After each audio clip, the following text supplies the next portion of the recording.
यह कहानी है टोक्यो शहर की। यहाँ रहता है रयोता नोनोमिया नाम का एक आदमी जो आर्किटेक्ट है, मतलब बिल्डिंग्स डिजाइन करने का काम करता है। उसकी वाइफ है मिदोरी जो डॉक्टर है, और इन दोनों का एक 6 साल का बेटा है जिसका नाम है केता। ये परिवार रहता है एक बड़े से आलीशान अपार्टमेंट में जहाँ हर चीज सजी हुई है, साफ सुथरा है। बिल्कुल ऐसा लगता है जैसे मैगजीन में फोटो खिंचवाने के लिए घर सजाया गया हो। रयोता का काम ऐसा है कि वो रोज देर रात तक ऑफिस में बैठा रहता है। हाउसिंग लोन के लिए अप्लाई कर रहा है ताकि और बड़ा घर खरीद सके और जिंदगी में आगे बढ़ने का सोच रहा है। उसकी सोच ऐसी है कि हर चीज प्लान से चलनी चाहिए, हर चीज परफेक्ट होनी चाहिए, और सबसे बड़ी बात यह कि उसका बेटा केता भी हर मामले में दूसरों से एक कदम आगे रहे। अब बात करते हैं केता की। ये बच्चा है कुछ अलग ही, बिल्कुल शांत स्वभाव वाला, बहुत मासूम, एकदम इनोसेंट। जहाँ रयोता चाहता है कि उसका बेटा बहुत शार्प हो, बहुत स्मार्ट हो, वहीं केता ऐसा नहीं है। उसका इंटेलिजेंस कमाल का नहीं है। चीजें सीखने में उसे टाइम लगता है, समझने में उसे वक्त लगता है। पिछले काफी समय से वो पियानो सीख रहा है, लेकिन अभी भी बहुत स्लो बजाता है। नोट्स सही आते हैं, लेकिन उसमें वो जान नहीं है जो एक गिफ्टेड बच्चे में होती है। रयोता ये सब देखता है, कभी कुछ नहीं बोलता, लेकिन अंदर से उसे बहुत तकलीफ होती है कि उसका बेटा उतना अच्छा क्यों नहीं है जितना वो चाहता है। एक दिन रयोता मिदोरी केता को एक बहुत महंगे और प्रसिद्ध स्कूल में एडमिशन इंटरव्यू के लिए ले जाता है। ये स्कूल है बहुत ऊंचे स्टैंडर्ड का। वहाँ पढ़ने वाले बच्चे ज्यादातर अमीर घरों के होते हैं। इंटरव्यू के दौरान प्रिंसिपल केता से कई सवाल पूछती हैं। उसमें से एक सवाल ये भी है कि तुम अपने डैड के साथ क्या क्या करते हो वीकेंड पर। तो केता बड़े कॉन्फिडेंस के साथ बोलता है कि मेरे डैड मुझे घुमाने ले जाते हैं और साथ में पतंग भी उड़ाते हैं। ये सुनकर रयोता हैरान रह जाता है, क्योंकि सच ये है कि बाहर घुमाना तो दूर, रयोता घर में भी केता के लिए वक्त नहीं निकाल पाता। वो रोज देर रात तक काम करके आता है, थका हुआ होता है, और जो थोड़ा बहुत वक्त मिलता है वो भी काम में ही बिजी रहता है। ये झूठ केता ने अपनी मॉम के कहने पर बोला था, क्योंकि मिदोरी जानती थी कि अगर सच बोला तो एडमिशन नहीं मिलेगा। लेकिन केता ने इतने कॉन्फिडेंस से ये बात बोली कि बाद में घर आकर रयोता को हंसी भी आ गई थी। थोड़ी प्राउड फील हुआ था अपने बेटे पर। सब कुछ ठीक ही चल रहा था। केता की स्कूल में एडमिशन हो गई, सब खुश थे। लेकिन फिर एक दिन मिदोरी रयोता को बताती है कि उस हॉस्पिटल से जहां केता का जन्म हुआ था, वहां से फोन आया है, वो लोग हमसे मिलना चाहते हैं। रयोता थोड़ा परेशान होता है कि क्या बात है, लेकिन काम में इतना बिजी रहता है कि तुरंत जाने का मन नहीं करता। फिर भी वो और मिदोरी हॉस्पिटल पहुंच जाते हैं। वहां उन्हें बैठाकर डॉक्टर और कुछ लोग बताते हैं कि जिस दिन केता पैदा हुआ था उसी दिन उस हॉस्पिटल में 2 और बच्चे पैदा हुए थे। अब उनमें से एक बच्चे का स्कूल एडमिशन के वक्त मेडिकल टेस्ट हुआ तो पता चला कि उस बच्चे का डीएनए उसके माँ बाप से मैच नहीं हो रहा। ये बहुत बड़ी बात है, क्योंकि इसका मतलब है कि जन्म के वक्त उस बच्चे की अदला बदली किसी और बच्चे से हो गई थी। अब जब ऐसा हुआ है तो हो सकता है कि वो दूसरा बच्चा केता हो या कोई और हो, इसलिए अब बाकी दोनों बच्चों का भी डीएनए टेस्ट करवाया जाएगा। रयोता ये सुनकर सन्न रह जाता है। उसे पहले भरोसा नहीं होता, फिर लगता है कि ये कैसे हो सकता है, फिर गुस्सा आता है, लेकिन वो अपने आप को संभालता है। बस इतना कहता है कि ठीक है, टेस्ट करवा लेते हैं। उसी दिन तीनों का सैंपल ले लिया जाता है, रयोता, मिदोरी और केता का। वो घर आ जाते हैं और उस रात केता के स्कूल एडमिशन की खुशी में छोटा सा सेलिब्रेशन करते हैं, केक काटते हैं, केता खुश है। लेकिन रयोता उस रात केता को बड़े गौर से देख रहा है, जैसे कोई चित्र देख रहा हो। उसके मन में बार बार ये सवाल आ रहा है कि केता उसके जैसा क्यों नहीं है, उसकी आंखें क्यों नहीं है उसके जैसी, उसका चेहरा क्यों नहीं है उसके जैसा। शायद इसलिए वो उतना शार्प नहीं है, शायद इसलिए पियानो भी स्लो बजाता है। ये सवाल उसके दिमाग में घूम रहे हैं। फिर वो दिन आता है जब टेस्ट का रिजल्ट आता है। रयोता ऑफिस में होता है। मिदोरी उसे फोन करती है और बताती है कि रिजल्ट आ गया है। रयोता तुरंत घर पहुंचता है। मिदोरी का चेहरा उतरा हुआ है। वो बताती है कि केता का डीएनए उन दोनों में से किसी के साथ भी मैच नहीं हुआ, यानी केता उनका खून का बेटा नहीं है। उनका असली बेटा तो किसी और परिवार में पल रहा है। ये सुनते ही रयोता के अंदर तूफान आ जाता है। उसे हॉस्पिटल वालों पर बहुत गुस्सा आता है कि कैसे इतनी बड़ी गलती हो सकती है, एक बच्चे की जिंदगी से खिलवाड़। लेकिन अपने हाई स्टैंडर्ड वाले पर्सनालिटी को ध्यान में रखते हुए वो अपने गुस्से को काबू में रखता है। बस इतना कहता है कि हम इस पर बात करेंगे। मगर घर वापस आते वक्त गाड़ी में बैठकर वो अचानक कार के शीशे पर हाथ मारकर बोलता है कि अब समझ आया वो ऐसा क्यों है।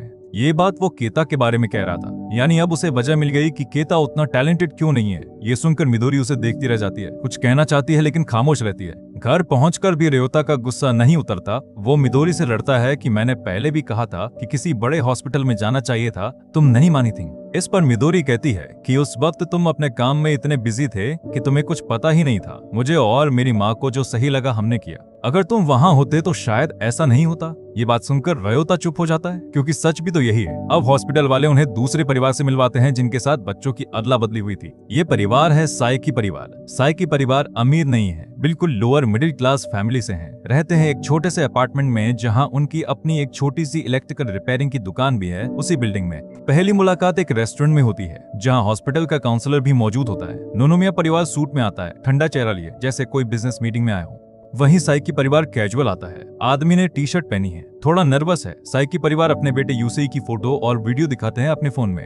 उनसे पता चलता है कि यूसेई के अलावा उनके 2 और भी छोटे बच्चे हैं, मतलब 3 बच्चे हैं साइकी के। यूसेई को देखकर रयोता पहली नजर में ही कुछ फील करता है। शायद खून का एहसास होता है कि ये बच्चा उसके जैसा दिखता है। इसी तरह मिदोरी भी उन्हें केता की फोटो दिखाती है।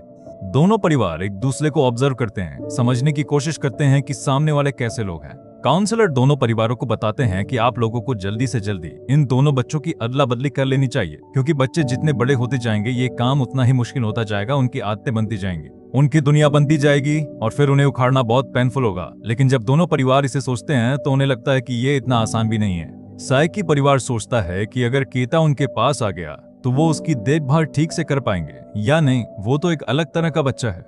वहीं नोनोमिया परिवार सोचता है कि अगर यूसेई आ गया तो वो उसे कैसे एडजस्ट कराएंगे, वो तो बिल्कुल ही अलग है उनके केता से।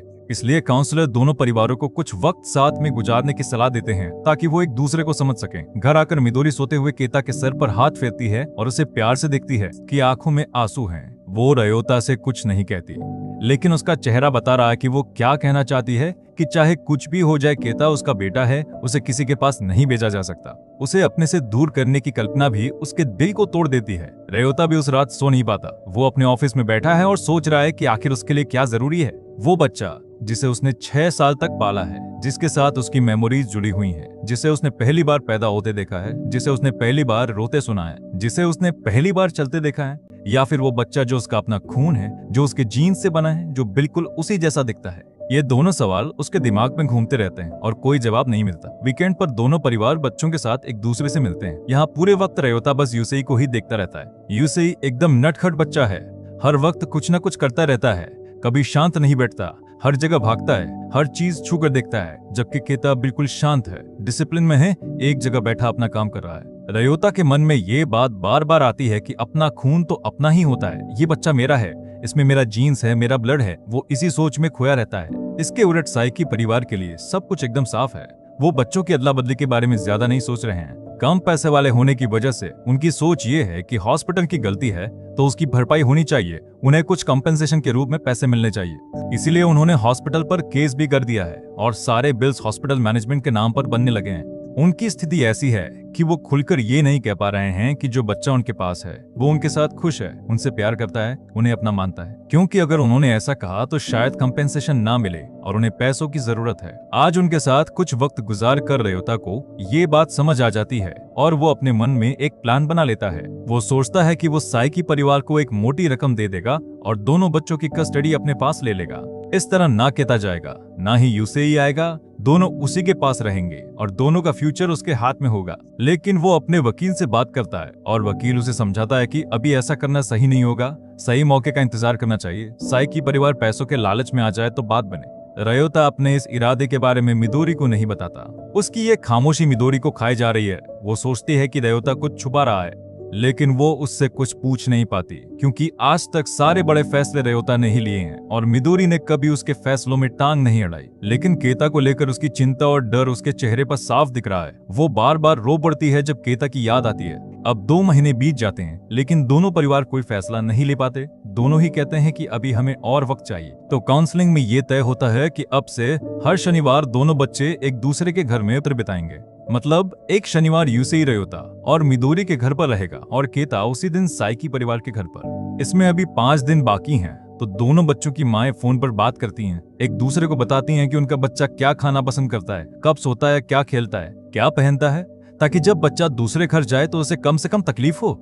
फिर जाने से एक दिन पहले की रात रयोता केता के साथ वीडियो गेम खेल रहा होता है। खेलते हुए वो केता से कहता है कि सुनो, कल तुम्हें यूसेई के मम्मी डैडी के पास पूरे 1 दिन के लिए जाना है। ये एक गेम जैसा है, एक मिशन जैसा है, तुम्हें वहां रहना है और सब एंजॉय करना है। केता बाप की हर बात मानने वाला बच्चा है, वो तुरंत हाँ बोल देता है। लेकिन फिर पूछता है कि वहां जाकर मुझे करना क्या है। रयोता इसका कोई जवाब नहीं दे पाता तो केता भी ज्यादा सवाल नहीं करता। अगले दिन रयोता और मिदोरी शहर से काफी दूर साइकी परिवार के घर पहुंचते हैं। केता को वहां छोड़कर यूसी को अपने साथ ले चलते हैं। जब वो वापस जा रहे होते हैं तो केता को रोना आ रहा है। माँ बाप के बगैर अजीब से लोगों के बीच रहने की बात सोचकर उसे डर लग रहा है, लेकिन वो अपने डैड पर पूरा भरोसा करता है, इसलिए रोता नहीं, बस चुपचाप खड़ा रहता है। साइकी के घर पहुंचकर केता चारों तरफ देखता है। उसके लिए यहाँ का माहौल एकदम अलग है। यहाँ कोई टाइम टेबल नहीं है, कोई शेड्यूल नहीं है, सब आजाद रहते हैं, जो मन में आए वो करते हैं। खाने का वक्त होता है तो सब के सब जल्दी जल्दी खाने पर टूट पड़ते हैं। कोई किसी बर्तन में खा रहा है, कोई किसी में, बस भगदड़ मची होती है। जबकि केता को चॉपस्टिक्स के साथ आराम से बैठकर खाने की आदत है, उसके घर में ऐसा कभी नहीं होता।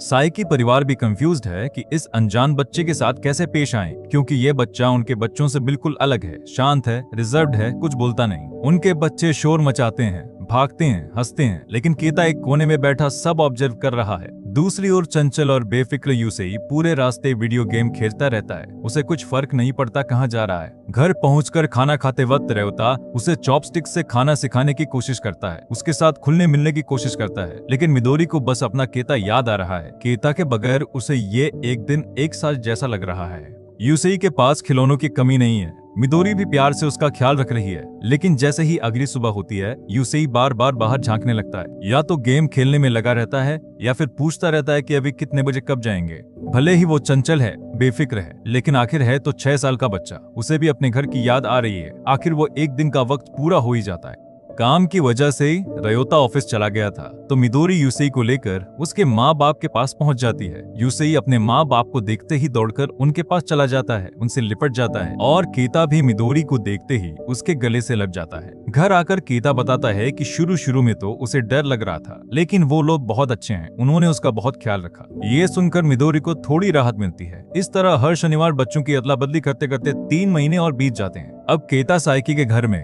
काफी हद तक एडजस्ट हो चुका है, उसे वहाँ मजा आने लगा है। इसी बीच केता का स्कूल भी शुरू हो जाता है, वो अब स्कूल भी जाने लगता है। अब तक साइकी परिवार नोनोमिया परिवार के साथ इतनी अच्छी तरह घुल मिल गए हैं कि स्कूल के पहले दिन यूसेई के डैड उनके घर आते हैं और रयोता के साथ मिलकर केता को स्कूल ड्रॉप करने जाते हैं। मिदोरी और यूसेई की माँ अच्छी दोस्त बन गई हैं, फोन पर बातें होती हैं, वो एक दूसरे से अपनी फीलिंग शेयर करती हैं और कुछ समय बाद उनके मन से ये सवाल ही गायब सा हो जाता है कि बच्चों का क्या करना है, सब ऐसे ही चलता रहे तो ठीक है। यूसेई के पिता एक अच्छे इंसान हैं, बच्चों के साथ वो बच्चा बन जाते हैं। वो केता समेत सारे बच्चों के साथ पागलों की तरह खेलते हैं, शैतानी करते हैं, हंसते हैं। एक दिन वो रयोता से कहते हैं कि केता के साथ वक्त बिताने की कोशिश किया करो। पिछले 6 महीने में तुमसे ज्यादा तो मैंने उसके साथ वक्त गुजारा है। लेकिन रयोता को एक मामूली से दुकानदार का उसे लेक्चर देना अच्छा नहीं लगता। वो मजाक में कहता है कि बच्चों के साथ खेलने के अलावा बहुत से ऐसे काम हैं जो सिर्फ मैं कर सकता हूँ। पहले मुझे उन कामों पर ध्यान देना होता है, पैसा कमाना होता है,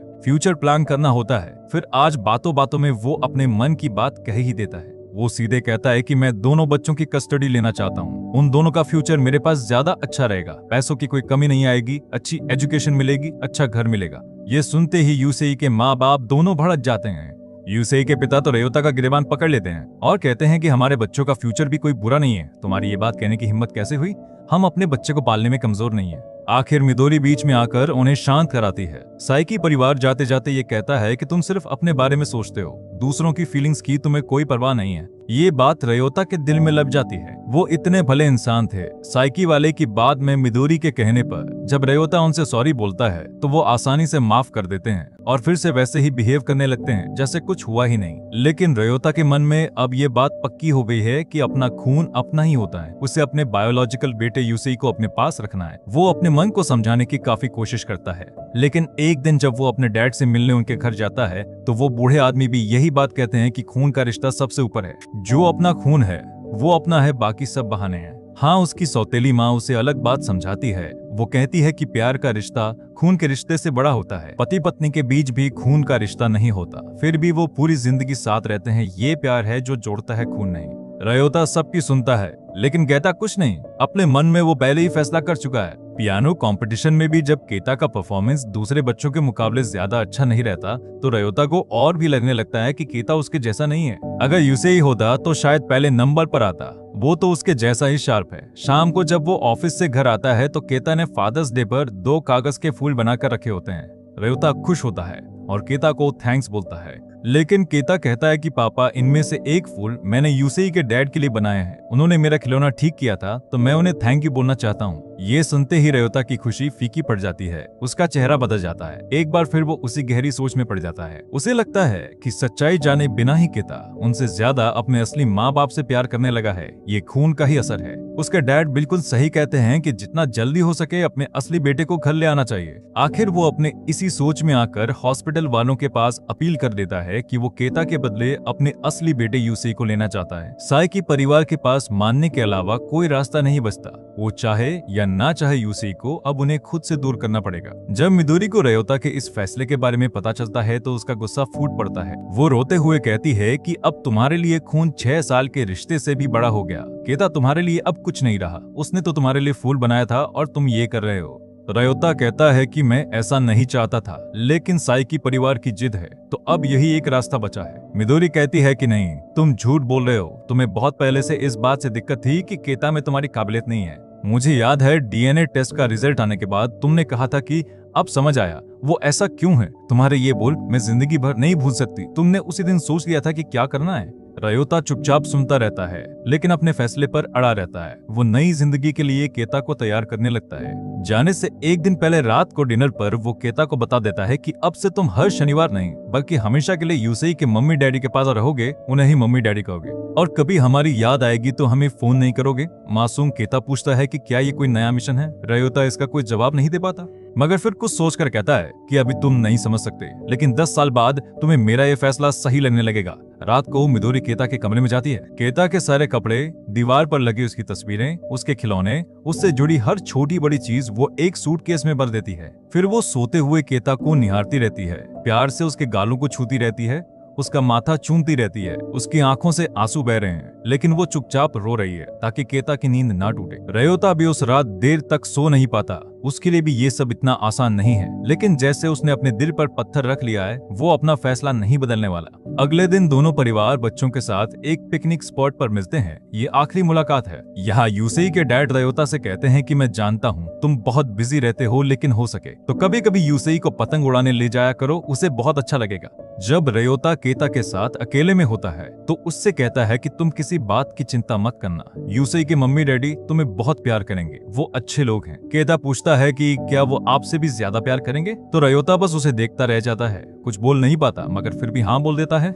अब सब साथ में एक आखिरी फैमिली फोटो लेते हैं और यहीं से बच्चों की परमानेंट अदला बदली हो जाती है। यूसेई अब नोनोमिया परिवार के साथ रहेगा और केता साइकी परिवार के साथ। घर पर रयोता यूसेई को घर में रहने के नियम कायदों का एक लिस्ट पकड़ा देता है, जैसे उसे कब सोना है, कब उठना है, कब पढ़ना है, कब खाना खाना है, क्या करना है और क्या नहीं करना है। सब शेड्यूल बना हुआ है। साथ ही उसे रयो और मिदोरी को मम्मी डैडी कहना होगा, लेकिन यूसेई बस हाँ बोलकर तुरंत बोलता है कि नहीं, आप मेरे मम्मी डैडी नहीं हो। रयोता थोड़ा ठहरता है, फिर समझाता है, लेकिन यूसेई अपनी बात पर अड़ा रहता है। रयोता चाहता है कि केता की तरह यूसेई भी डिसिप्लिन में रहे, समय पर सब करे, लेकिन यूसेई बिल्कुल अलग बच्चा है। वो हर वक्त बस शैतानी करता रहता है। कभी दीवारों पर क्रेयॉन से ड्राइंग कर देता है, कभी पियानो को उल्टा सीधा बजाकर शोर मचाता है, कभी घर में भागता है, कभी टेबल पर चढ़ जाता है।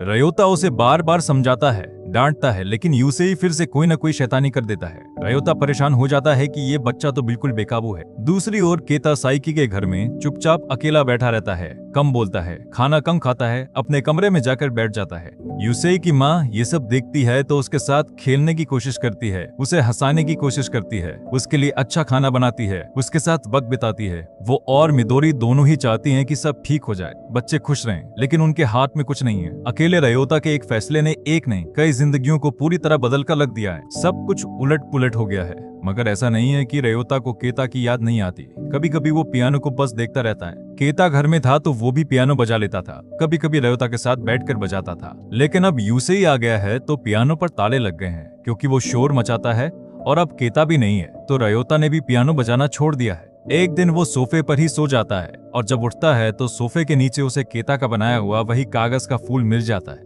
लेकिन अब फूल के ऊपर वाला हिस्सा नहीं है, बस डंठल बचा है। वो जल्दी जल्दी फूल को ढूंढने लगता है, घर में चारों तरफ देखता है, जैसे वो फूल को नहीं बल्कि केता को ढूंढ रहा हो, जैसे उसे वापस पाना चाह रहा हो। लेकिन अपने इमोशंस को काबू करके वो ज्यादा से ज्यादा वक्त यूसेई को देने लगता है, उतना वक्त जितना उसने केता को भी कभी नहीं दिया था। मगर बच्चे तो बच्चे होते हैं, उन्हें कब क्या सूझ जाए कुछ पता नहीं। एक दिन मौका देखकर यूसेई घर से भाग जाता है। वो बहुत तेज बच्चा है, इसलिए एक आदमी के पीछे पीछे किसी तरह वो अपने पुराने घर तक पहुंच ही जाता है, यानी साइकी परिवार के घर। रयोता और मिदोरी उसे ढूंढते हुए वहां पहुंच जाते हैं, लेकिन इस बार साइकी परिवार उन्हें अंदर नहीं बुलाता, दरवाजे पर ही खड़े होकर बात करते हैं। रयोता की आवाज सुनकर केता अंदर से एकदम खड़ा हो जाता है। वो उधर देखने लगता है, लेकिन दरवाजे के पास नहीं आता, बस अंदर ही खड़ा सुनता रहता है कि उसके डैड क्या बोलते हैं, उसके बारे में पूछते हैं या नहीं।